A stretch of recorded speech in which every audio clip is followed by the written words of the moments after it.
اللہ ہی اپنے بندوں میں سے جس کے لیے چاہتا ہے روزی فراخ کر دیتا ہے اور جس کے لیے چاہتا ہے تنگ کر دیتا ہے۔ بے شک اللہ ہر چیز سے واقف ہے۔ اور اگر تم ان سے پوچھو کہ آسمان سے پانی کس نے برسایا، پھر اس سے زمین کو اس کے مرنے کے بعد کس نے زندہ کیا، تو کہہ دیں گے کہ اللہ نے۔ کہہ دو کہ اللہ کا شکر ہے، لیکن ان میں اکثر نہیں سمجھتے۔ اور یہ دنیا کی زندگی تو صرف کھیل اور تماشا ہے، اور ہمیشہ کی زندگی کا مقام تو آخرت کا گھر ہے۔ کاش یہ لوگ سمجھتے۔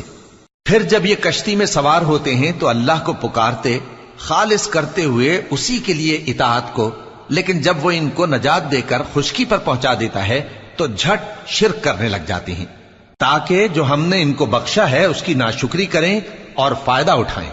سو خیر ان قریب ان کو معلوم ہو جائے گا۔ کیا انہوں نے نہیں دیکھا کہ ہم نے حرم کو مقام امن بنایا ہے؟